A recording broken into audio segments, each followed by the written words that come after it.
Et comme vous l'avez vu au titre de la vidéo, aujourd'hui on se retrouve pour les 10 personnes les plus intelligentes au monde. Bon, on va pas se cacher, l'intelligence c'est un peu flou. C'est un concept un peu subjectif. Non, aujourd'hui on va parler de QI. QI, quotient intellectuel. Bon, on va pas rentrer dans tous les détails, mais ce que je peux vous dire c'est que Einstein avait un QI de 160. Et avec 160, on rentre même pas dans mon top 10. C'est pour vous dire le niveau.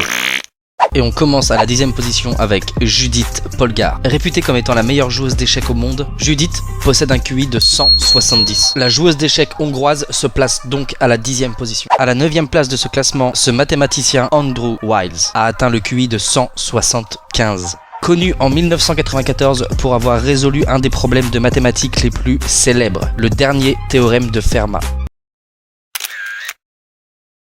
On passe à la 8e position avec Marilyn Vos Savant. Oui, un nom comme ça ne s'invente pas. Je dirais même, ça ne s'invente pas. Avec un QI enregistré à 186, Marilyn est la femme la plus intelligente du monde. Et on passe tout de suite à mon préféré et de loin le plus connu de ce classement, Garry Kasparov. C'est donc le deuxième joueur d'échecs dans ce classement. Garry Kasparov a atteint le QI de 190. Et à la 6e position, Mislav Predavec, le croate, et son QI de 192. Fais pas trop le malin avec ton Rubik's Cube, moi je le torche en 40 secondes. Professeur de mathématiques, Mislav Predavec a été déclaré l'homme le plus intelligent de Croatie, à juste titre avec son QI de 192. On passe maintenant à la 5e position de ce classement avec Richard J. Rosner et son QI de 192. On pourrait croire que Richard est un brillant mathématicien, mais il n'en est rien. En réalité, il gagne sa vie comme scénariste et personnalité publique. Pour arrondir ses fins de mois, il pose pour des étudiants en art. Comme quoi, on peut être la 5e personne la plus intelligente de tous les temps et avoir une vie tout à fait normale.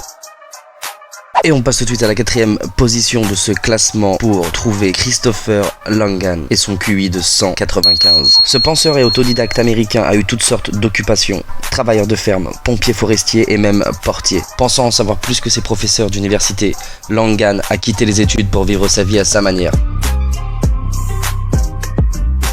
Et on arrive donc maintenant au top 3 des personnes les plus intelligentes de tous les temps. Et en 3e position, on retrouve Kim Ung-Young et son QI de 220. Véritable enfant prodige, Kim Ung-Young pouvait déjà lire le coréen, l'anglais, l'allemand et le japonais à l'âge de 4 ans. En 1970, il a été invité par la NASA à poursuivre ses études supérieures aux États-Unis. Il n'était âgé alors que de 9 ans. Et à la 2e place, on retrouve Christopher Hirata et son QI de 225. Monsieur Hirata a commencé l'université à l'âge de 14 ans et travaille avec la NASA à l'âge de 16 ans. Hirata est un cosmologue et astrophysicien de réputation internationale. Il donne présentement des cours d'astronomie, de physique dans une université de l'Ohio. Monsieur Christopher Hirata est la 2e personne la plus intelligente de tous les temps.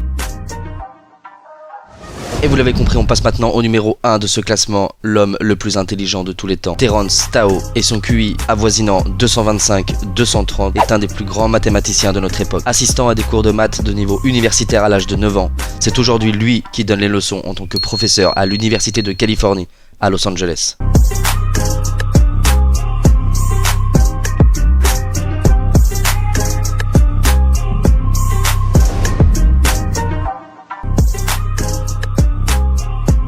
N'oublie pas de t'abonner, d'appuyer sur la cloche. Merci d'avoir regardé jusqu'au bout. Lâche un petit like, un petit commentaire et ça fait plaisir.